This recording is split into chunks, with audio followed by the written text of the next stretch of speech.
A drunk driver ran a red light and killed her instantly. We actually drove by the accident on the way to my grandparents' house. That's how close the accident scene was. Children were seen and not heard. I tried to pretend that everything was okay and that I was okay, but really inside I was not okay. I felt very alone. I feel that when I started my own business is when I truly started saying, you know what, I can finally be free. I can say what I want. I can do what I want. And for that reason, I'm a queen. Hello, everyone. Welcome to another episode of LivingYosh. As you can see, I am with the queen herself, Janine Stella, the queen of podcasts. I'm not worthy. That's all I could say. I'm very lucky to have her here. I mean, she had me at her show about a week ago, and already I'm so inspired. I mean, she's so professional. The way she helps other people become better podcasters. You're the queen. You're an inspiration. And I know we don't have too much time, but I'm going to try to make the most of it because I'm going to watch this video over and over to be more and more inspired. Is it possible you could tell us a little bit about how you became the queen herself? Where did this all begin? Ooh, the beginning. Let's hear it. Genesis, right? It's like in the beginning there was podcasting. No, just so I have a very unconventional story that every time I tell people, they're like, "You did what? That needs to be on a podcast." Hence, I think I know the feeling. Right? Exactly. It's just there's things that are so wild out there that you think about, and then you go, "Oh my God, this happened to me." But it's part of who you are. So, I was born and raised in Lake Worth Beach, Florida, which is not too far from here, about 25 minutes north of where I am in Delray Beach. Florida native, both my families, multiple generations living here, and both of my families grew up very Roman Catholic. So my dad and my mom, they found each other, they fell in love, they had me. And around the age of 3 or 4 is when my parents split up. And my mom, I always knew something was different because I had split custody. My parents did. So I would be with my dad 50% of the time, my mom 50% of the time. But the 50% of the time I was with my mom, we were usually with her friend. And I didn't know, I thought it was her best friend. And that's how she portrayed it. It was her best friend. And lo and behold, it was my mom's girlfriend. They were actually together. And I was too young to really understand what that was. So my mom, of course, didn't, talk to me about that. I just knew her as Rennie. Her name's Gladys. She's alive and well still, by the way. She lives in Jupiter, Florida. I keep in touch with her. She was like a second parent to me. But my parents, from the age I was 4 till the age I was 12, I'd go back and forth between the two households. They co-parented well. And on August 11th, 1994, my mom was scheduled to pick me up from a girlfriend's house. It was a Saturday afternoon. And I got in an argument with my mom that day. I was 12 and I was like, "No, pick me up later. I'm playing. We're having so much fun. We're girls. We're doing our thing." And which haunted me, which is people need to work through their trauma and go to therapy. That's all I can say about that. However, that day, at the same time that I told my mom that she should pick me up, a drunk driver ran a red light and killed her instantly. So, Oh my God, I'm so sorry. So it was shocking, but more so than that, it happened on the street corner that she was supposed to turn on to pick me up. So unbeknownst to my friend's mom, who had to drive me to my grandparents' house, we actually drove by the accident on the way to my grandparents' house. I mean, that's how close the accident scene was.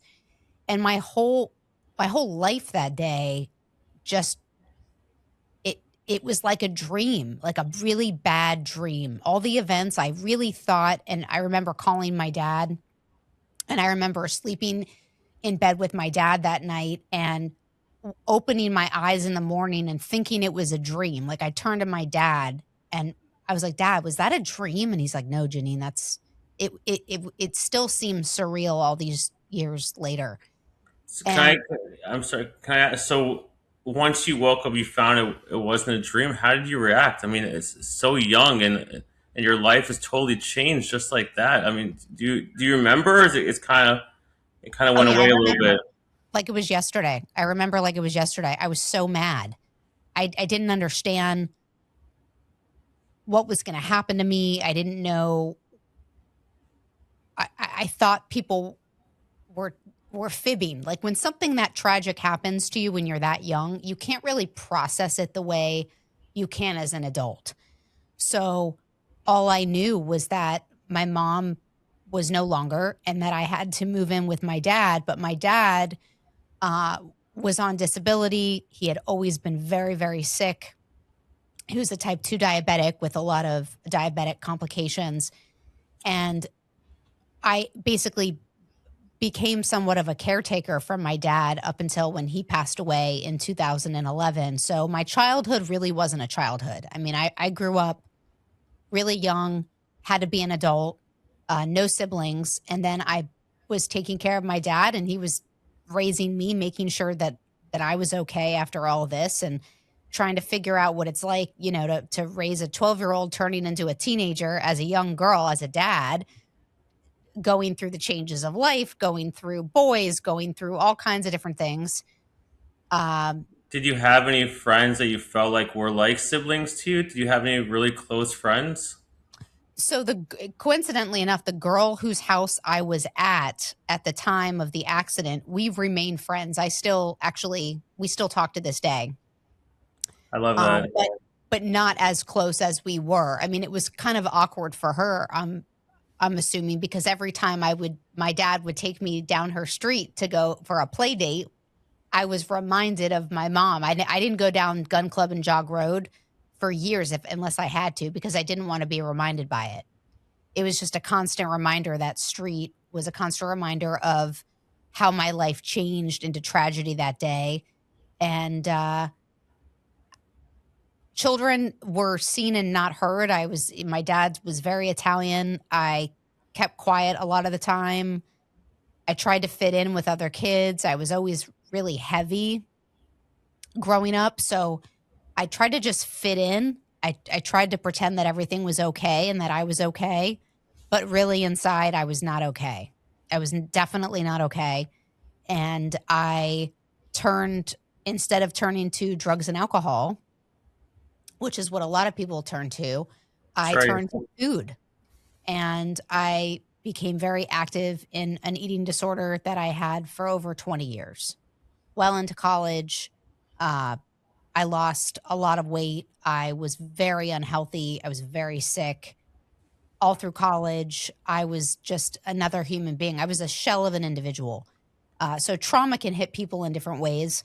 A lot of people, whether it's drugs or alcohol, but when it comes to eating disorders, a lot of people aren't very savvy on what that is because it's not as common or as talked about. I'm not going to say it's not as common. It's not as talked about as drugs or alcohol. So I suffered in silence. I felt like my entire childhood, I really suffered in silence with so many things, suffering the loss of my mom, suffering the fact that I was hiding an eating disorder. Uh, I, I was scared. I didn't know what direction to go in life. I was missing my mom. I felt very alone, but I had to be independent because I had to help my dad a lot. And I have an art degree from FSU.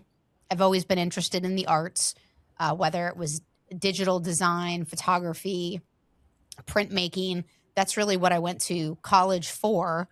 And I ended up teaching art history for a year at my high school. I was fortunate enough to go to A.W. Dreyfus School of the Arts, which I love. I went to school there and then I ended up teaching there. So I taught seniors art history, which is still one of the great loves of my life. And then my dad really, really started to get sick, and I really needed full time work. So I did a multitude of different jobs, different retail jobs, sales jobs, to try to make sure I could pay my mortgage and keep a roof over our head and take care of him. And it was hard. He was in and out of the hospital constantly. Uh, there was a lot of rough years. I would say I was in survival mode for a really long time. So It what was kept like, you going? I don't. You literally, like, you're literally on your own. yeah, something had to be your drive besides your dad. I mean, unless which is possible, you're just a very strong person, which I'm not saying you're not. But I mean, especially you're worried about yourself. You know, your anxiety. You know, your eating habits. Your dad. How did you get through it? I feel like you're right. So a lot of people just be like, I don't know what to do. I'm so lost. What, like, was there something specific? You know, was there like a TV show you watch every day and that was your comfort? I mean, what was it that kept you going? Because you didn't fall into drugs, you didn't fall into alcohol. You know, but let how's me it tell you, possible? Josh, food is 1,000% worse because I have to eat every day. It's not like I can't eat. It's like I'm faced with my eating disorder on a daily basis. I'm faced with the noise in the back of my head on a daily basis because I have to eat. So I almost wish that it was drugs or alcohol that were the issue because food has been, I call it my mistress. You know, you get these negative thoughts, and, you know, being a bulimic for over 20 years can wreak havoc on your system. I have a hiatal hernia. I had erosion of my teeth. I had to go to a lot of GI specialists.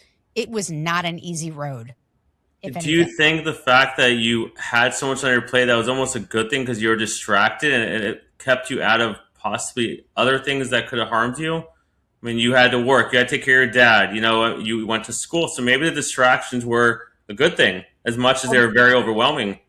The eating disorder for me, and a lot of people that struggle with drugs or alcohol will say it's like you're numbing yourself. If you have trauma and you have pain, you numb it with something. For some people it's drugs or alcohol. For me, it was food. It's the only thing I had control over. It's what goes into my body. So for me, I couldn't control my mom dying, and I couldn't control my father's illness, and I couldn't control anything that was going on around me, but I could control if I ate an entire Domino's pizza or not.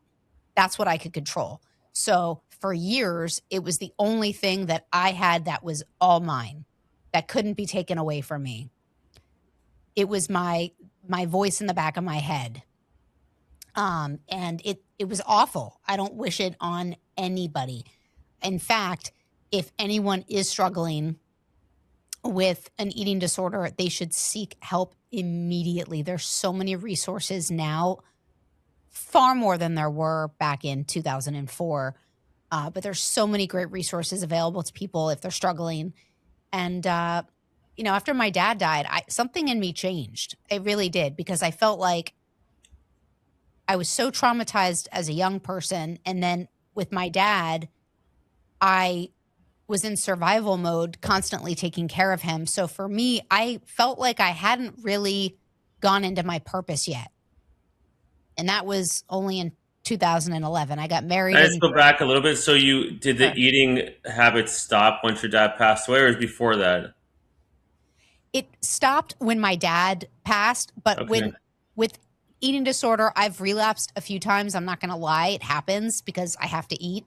And but I have the tools now to know what the signs are to be triggered. So I'm The only reason I'm asking is because, you know, we all go through some type of wake up call. So I wasn't sure if your dad passing was like a way, like, you know what, now you get it together. I have no options, because some people don't get that wake up call, and sometimes they do if they're lucky. So I'm just curious, you know, if you had a, I mean, it sounds like you're lucky, it just happened. You just decided now it's time to get it together, and you're very fortunate.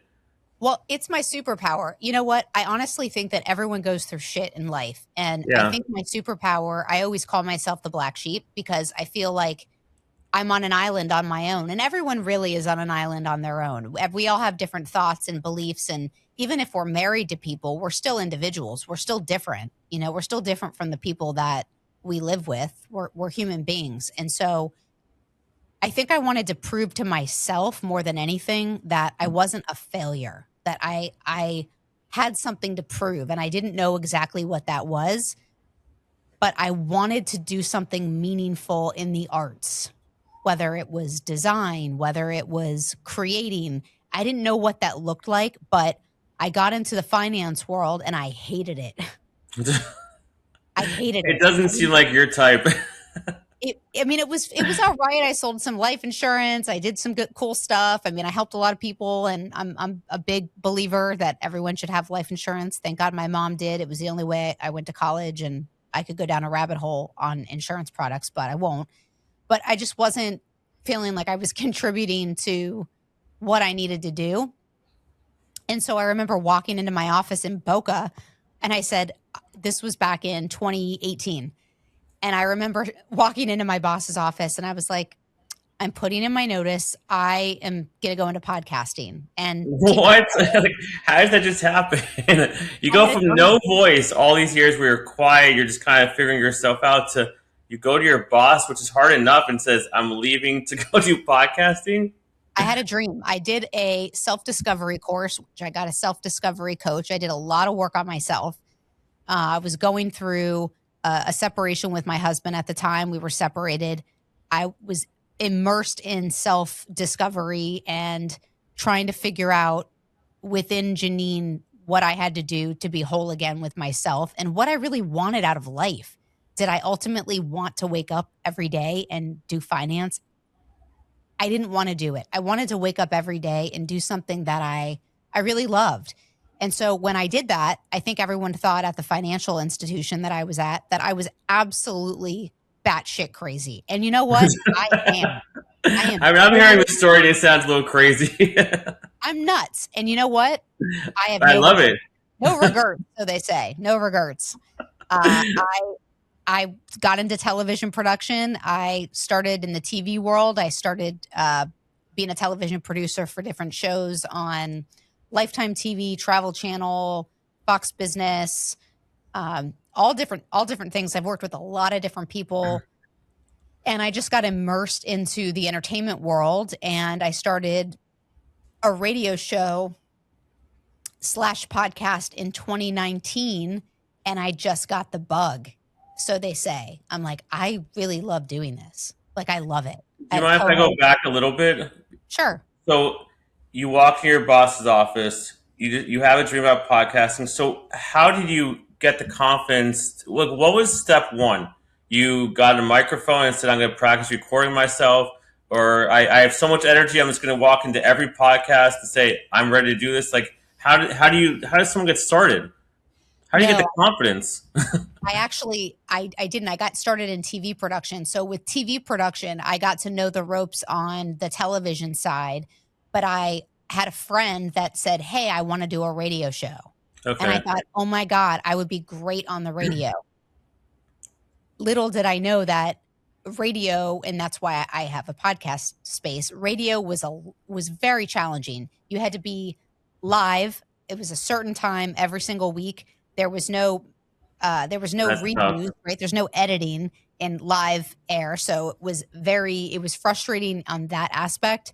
I didn't like that it was the same day, same time, and it was live. And so if people missed it, they'd have to go back and listen. But it was a slot that I didn't feel like people were going to listen to me. Like, it was like 6 p.m. I feel like also maybe you wouldn't like something that's kind of scripted where you can't say whatever you want. Maybe I'm wrong. I mean, we could say pretty much anything. Oh, you could? Okay. It was an internet radio station. But having said that, I was like, I'm like, this is great. I just want to do it podcasting full time. I don't want to be on the radio. I want people to be able to consume this content. And I did it for a year. Very, very successful show. It was called SoFlo SAS, meaning South Florida. And that's how I originally met our mutual friend, David Packhouse. I had him on that show. I would interview business owners in South Florida. We'd do live events. We'd show up, and we got really into the MMA, the mixed martial arts fighting world. That's awesome. Got to know a lot of the different fighters here in South Florida and the different fighting organizations. So my husband and I had to figure out equipment, and we had to figure out mics and figure out all this stuff. We didn't know how to do any of it, and no one really knew how to help us. We're like, yeah, we want to go live from this event. And people were like, well, good luck. I don't know what to tell you. So we kind of like did a lot of trial and error, and we figured it out on our own. And then I really liked it. And we started to build out a podcast studio back in 2020. But it was in a location in Broward that, like, there was not a lot of great parking. So we kind of put that on the back burner, and I started working for a pretty big podcasting company. I was the studio director for one of their locations, Wow. and then I ran multiple locations. And then it was time to jump. And I told my husband, I'm like, I'm ready to make the move. I've learned all I can. I'm ready to do this. And so I was terrified. I mean, it's not something that happened overnight, but it was something that I had always worked for somebody else. I was a great employee. I always tell people I was a great employee. I would show up. I could be trusted. I was accountable. People knew that if they gave me a key to their establishment, I was going to work hard and I was going to be there. But I didn't have the confidence to know that if I didn't do it myself, I was stuck in I have to work for somebody else to make a paycheck. The shift as an entrepreneur didn't happen until, I would say, even after the first year I opened my business. So let me ask you, because podcasting is not an easy business to get into. What about the critics, or I'm sure there are some friends, or even people are just like, you can't make a living off a podcast. Like, it's nice you want to do this, but it's more of like a hobby. Well, I make a living off of managing podcasts. So like I manage multiple podcasts. So I do their editing and I do all of their back end, which is how I make my money. Do I make actual money? Do I monetize myself? I have in the past on different shows that I've hosted, but that's not primarily what I'm seeing. Well, I guess what I was getting at, did that discourage you? Like, how do I make a living out of this when you first started? Or was it just like, you know what? Whatever's going to happen is going to happen, and I'm just going to enjoy myself? No, I knew I'd make money because I knew I'd help other people. I knew in podcast management, there was money. I knew I could help people from starting up a podcast to doing their artwork, to selecting their music for them, to setting up their feed. I knew that I could do all of that for someone and make money because people didn't know how to do it. And a lot of people still don't. They don't. Yeah, I don't. So I do all of that for my clients on the back end, and I love doing it. I've gotten really great at it. I've gotten niche at it. Thank God for my lovely husband, who is my partner, who I could not do any of this without. Without him, I feel I'd be lost. We're both great at certain aspects of the business, tech side, client facing. I do a lot more client facing. He does a lot of the engineering, but we have fun. And now I get to produce all different kinds of podcasts, and I have different people come into my studio, and it's fun. I love that. Is there ever someone if you're just like, you're not cut out for this? You get someone that walks through like, no, sorry. This is not for you. I've turned a few people away. I've turned a few people away for a variety of reasons. And I think the longer I'm in this business, the more I can be straight with people and tell people, hey, listen, if you have no social media, you have no online presence whatsoever, and you want to start a podcast, good luck. And they look at me like I have three heads. And I'm like, well, how are you going to promote your podcast? How are you going to promote it? What are you going to do to have other people listen if you don't have social media? How are you going to promote it? What are you going to do? Well, people are, yes, could it organically happen where you're not promoting and putting clips and putting it on LinkedIn and all these different social media outlets? Sure. Is it going to take you 10 times as long? Absolutely. And who knows if it will take off, even if you're not getting it through the right channel. So the marketing aspect of podcasting is key. And I had an 80-year-old man that came in, I would say a month and a half ago. He had a flip phone. Oh my God. He didn't even own a computer. He had no social media. And he's like, I want to start a podcast. And I was like, I really don't think this is the right venue for you. And he's like, well, what do you mean? And I'm like, well, you don't even have a computer. Like, first of all, he was on disability and he couldn't afford my services. But I'm like, listen, I don't even mind setting anything up for you. I'll help you on the back end. I'll help you do all of this. If you don't want to be my client, let me at least help you get set up. And then I'm like, wait, you don't have a computer. You can't even do it on your own. So I'm like, listen, I'm like, as much as I think you're a great guy, I don't think this is the right thing for you. You know what I mean? Like, You can't even log in on a flip. You have no access to the internet whatsoever. There's zero internet That's access. pushing it. That's definitely. Yeah. Do you think most podcasters they start podcasting because they have a story? Like there's something that drives them. Like they start with wanting to tell their story, or they feel like they have to send a message. I mean, I feel like a lot of the ones I meet, like they have something that happened to them that really motivates them to be like, you know what, I have a story to tell. Now I want to hear other people's stories, or I want to help people tell their story, kind of like what you do. You assist people in getting a chance to share their story or hear other people's stories. I feel like a life experience is part of like the criteria to be a podcaster. It's not a must, but I feel like a lot of it goes with that. I agree. I think your story, everyone has their own personal story. Whether they think they're interesting or not is another story, but everyone has their own walk in life. And whether they choose to share that with people or not, you know what? That's neither here nor there. But if they're a good storyteller in general, you could be a great podcaster. So people don't necessarily need to share their own personal story to be a podcaster. A lot of my clients have business podcasts. They may not ever share anything about their personal life, but maybe they're an expert in hospitality in their field, or they're an expert doctor in a specific area. They're not going to maybe divulge too much about their own personal story because they're using their podcast for a business asset. So everyone has a different reason for doing a podcast, whether it's a passion project, whether it's a personal story, or business wise. Everyone has different reasons, but you have to be a good storyteller to be a good podcaster. You're definitely that. You're very good at it. So I wanted to ask, obviously you're the podcast queen. So what gives you the title of the podcast queen? I mean, I agree with you. I'm not just saying it, but so how did you decide to title yourself the podcast queen? I decided, here's the thing. I believe in manifestation, and I truly believe that what you believe in your own brain becomes a reality. And growing up, not having my own voice and feeling like I was constantly trying to come up for air. I feel that when I started my own business is when I truly started saying, you know what, I can finally be free. I can say what I want. I can do what I want. I can help others achieve this goal.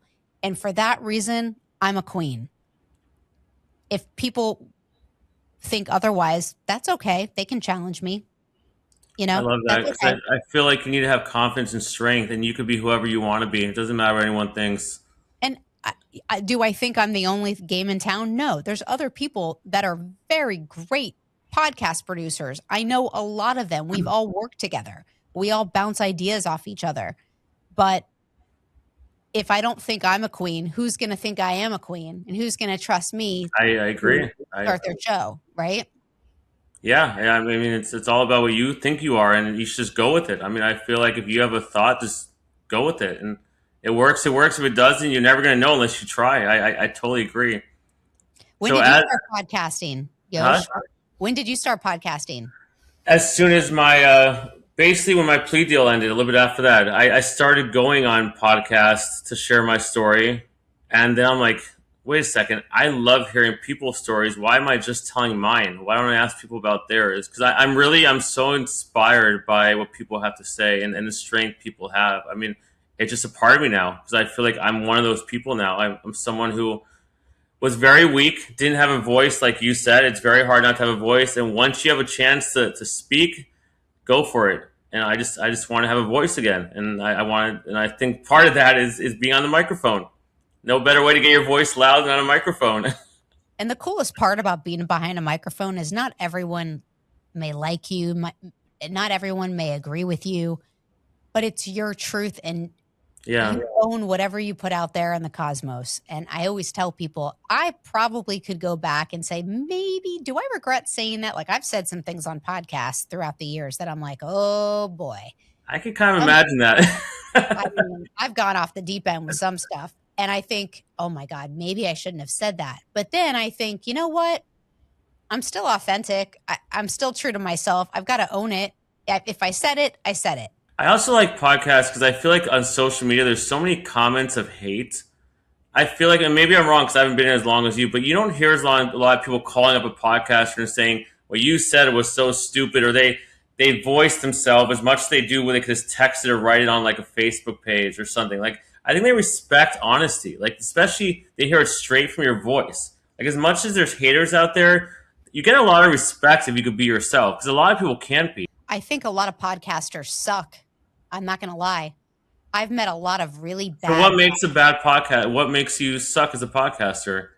Not being a good storyteller, not being intelligent on the topic that you're talking about, not invoking curiosity about the topic that you're talking about, not understanding the art of interviewing a guest, not knowing when to end the episode properly, not knowing how to start the episode. Oh my God, that makes me nervous. Not knowing how to make it into a story. When I think of a podcast, I think of a book. If you are an author of a book, how would you go into each chapter? This is your book. You are, in essence, writing your story when you're podcasting. So if people aren't taking the time to strategically plan that out, what they're saying to everyone else in the world is, I don't really care how I show up. It's like driving a car. It's like if someone doesn't put their hazards on or they don't put their blinker on and they're trying to make a left-hand turn, I'm going to think that person's an asshole. Why? Because they don't care about anyone else. They're just haphazardly driving in South Florida, not paying attention. But when I listen to a podcast, I'm looking for certain things from a technical perspective, from an audio standpoint. What's the quality of the audio? What's the quality of the video? How much does this person really care about getting their message across? And I think a lot of people really do care, but there's a lot of people that don't. And when I see people just say, I want to start a podcast, to just say, I have a podcast, but there's no thought, there's no planning, there's no strategy behind it, those fizzle out in 10 episodes. Because once people realize there's actual work and planning that goes into a podcast, they think, oh, I don't have time for this, and they quit. And that's what I've seen over and over and over again from clients, from friends or family members that have podcasts. You've got to really be in it. It's got to be something that you love, and you have to have a passion for it, whatever it is you talk about. Have you been asked to share your story before? It's something that you're used to sharing with people as far as when you're a child? I've talked about it a few times, even on my own podcast, on my Being the Black Sheep podcast. I've talked about my story a little bit. But for many, many years, I was very ashamed of even saying the word eating disorder because people don't understand it and they don't identify and they don't understand it. They're like, why would you do that to yourself? And it's like, but would you say that to an alcoholic or a drug addict? Would you look at a drug addict or an alcoholic and go, why would you drink yourself into oblivion? No, you would say, I'm so glad you got help. What can I do to help? What can I do to... People don't understand what they don't understand, and they're ignorant. And so having an eating disorder and having a food addiction and struggling through that, I could only confide in certain people that I would know that would have my back, that wouldn't say the wrong thing or do the wrong thing or not make me feel like I was weird. But do you know how bad people need to hear your story? Because it's such a problem these days where people just think like you said, like, oh, how are people going to judge me? We all go through tough. There's no comparison of one person's struggle to next. It's all about how you help that person. It's all about judging. It's not what can I do? And that's why I can't stand. Like, instead of talking crap about someone, why don't you say, can I help you? It's so much easier to say, and it sounds a lot nicer. That's why I can't stand.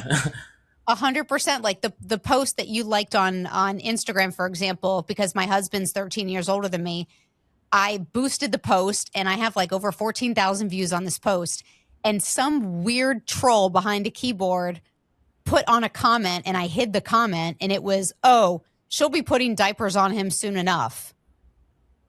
And I'm like, this person doesn't follow me. They're just some random troll on the internet. And I'm thinking, like, why write anything at all if you're gonna, like, just keep going, right? Just keep going. But no matter what you do, you're never gonna please everyone. You could have the most compelling amazing story in the whole world. You could be Gary Vee or Tony Robbins and genuinely want to help people and make a change and a difference in the world, and people are still going to hate on you.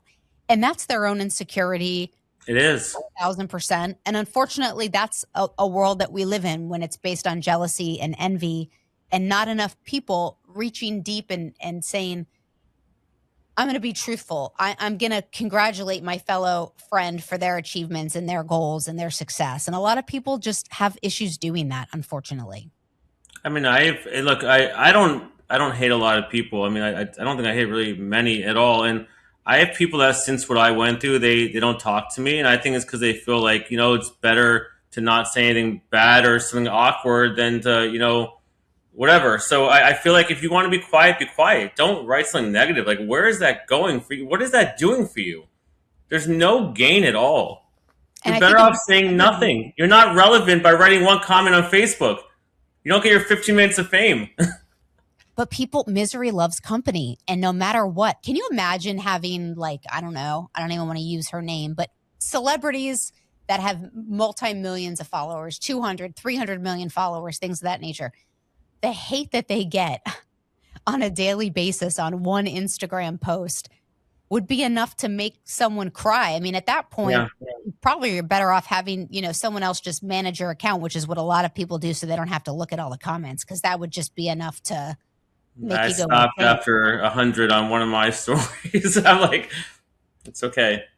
So I want to, I know you don't have too much time, but I want to get back into the podcast queen, because I love that. I love the title, and it definitely suits you because you help a lot of people, and you're kind of the queen. You're in charge. Like, listen. So what? So what are 5 rules that everyone has to follow coming from the podcast queen? Like you do this, you're off with your head. Maybe that was a bad way to put it, but oh, good ones. Like my pet peeves. Yes. My pet peeves are: do not whisper into the microphone. When people whisper into a microphone, it drives me insane. It's almost like someone not putting their brakes on to the last minute when you're driving. When people whisper in a microphone, what that tells me is you're not confident enough in what you're saying to speak up. And if we're behind a microphone or a room full of people you didn't know, my goal is to make you confident enough at the end of that session where you are speaking up. So I don't want any people in here that are questioning who they are and not believing in themselves. I really want people to speak up. So definitely that. It doesn't have to be 5. I just came up with that number. Yeah, a few things. People don't have to be perfect. If someone comes in here in full glam and makeup and an evening gown, and they think that that's what's going to get them views on their YouTube channel, I always tell them it doesn't, because what comes out of your mouth and the message that you're trying to convey to people is what resonates and sticks with them. It's not what color lipstick you have on or how your hair is that day.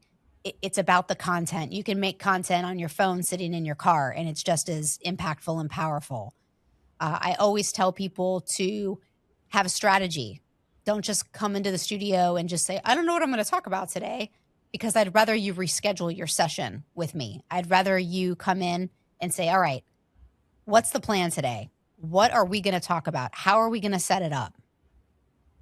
That will make the podcaster feel way more confident in whatever they talk about. You could talk about the weather in Florida. If you have it outlined out and you feel confident in what you're saying, it'll sound fantastic. It doesn't matter what it is. So I like to have people feel like they're coming in and excited to come into the studio. I feel like it's nice also because it's almost like a form of therapy. Like it's saying it's open mic night on the podcast. Say whatever you want, and people are going to listen to you. Whether they listen in a negative way or positive, it's your chance to get things out, because we all hold on to things. And it's so tough. True.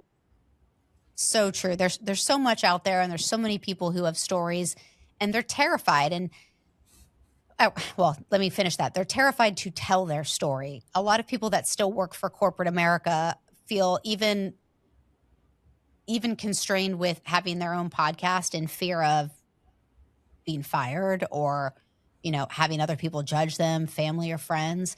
it's not for the faint of heart. So I always tell people, if you're going to start a podcast, be prepared that not everyone's going to like what you have to say, and you have to be prepared for that. So don't say anything that you would regret saying. Say things that you're convicted in and that's your truth, but also understand that it's your truth and it's not someone else's truth. So there might be some backlash, but you just have to you have to own it. I love that. I know me personally, I needed this. Like, I need to have a voice again, and it just feels so good. And I want to have a little bit of fun before you go.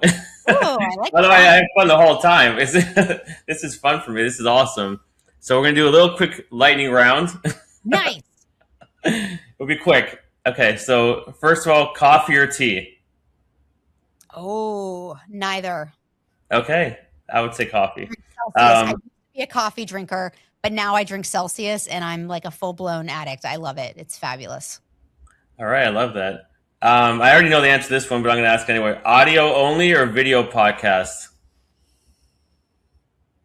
Oh, God, this is a good question because good.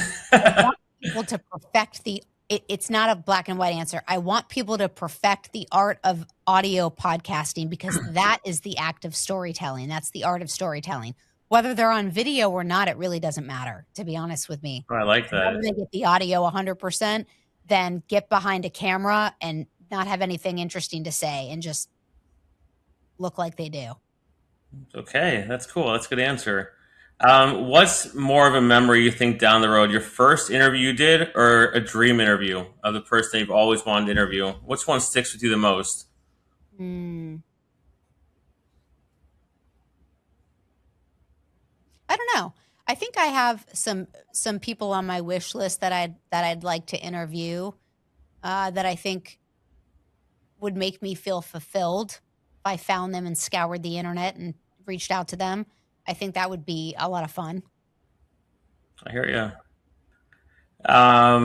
One piece of advice you'd give your younger self. Ooh, save your money. Save your money. That's perfect. I love that. I should have given myself that advice. I've made it and lost it all several times over. So save your money, boys and girls. Because you never know when you're going to need it. You never know when the unexpected is going to happen. There's always going to be a rainy day. So yeah, some people a very rainy day. If you could interview anyone in history besides myself, which you already did, for 1 hour, who would it be? Could they be? They have to be a living? They have to be alive? No, it doesn't matter. It's your question. However you want to answer it. If I could interview anybody, probably Jesus Christ. I'm not a very religious person, but I think Jesus is the most controversial person in history of the human race. So I'd like to interview him. Okay, so I got to hear one question you'd ask him then. One question I would ask Jesus is... If you only got one question, it was a 1 minute podcast. Oh, gosh. I would probably ask him why we have the spectrum of human emotions that we do. Wow. We go from immense pain and immense anger to immense happiness to sadness to excitement. There's so many different emotions and why we have that in us as the human race, I think. You know, it just made me realize also with the podcast that it's hard to be someone who has to think about their answer. Like, it has to come pretty natural. You can't delay so much. I mean, I could be wrong, but... You're right. You have to be quick on your feet to be an effective podcaster, and you have to be comfortable talking behind a microphone. Some days I'm better at it than others, I got to tell you. Some days I'm spot on, and then some days I'm like, I should not be behind a microphone. I hear you. Well, Janine, podcast queen, thank you. I'm honored that you came on my show today. It really inspires me so much. And when someone like you, who I look up to, and not only you had me, now I had the opportunity to have you, but not only that, you're such an inspiration. I mean, hearing your story, it almost wants to put me in tears. I mean, the strength that you had to get to where you are today is unbelievable. I can't even finish my comment, what I wrote down, because I'm so inspired by you. You're such an amazing person. And I think that no matter who listens to this, I hope a lot of people, because they should want to be just like you and realize that you can get through anything. And, you should have a voice. And when you don't, find a way to have one later on.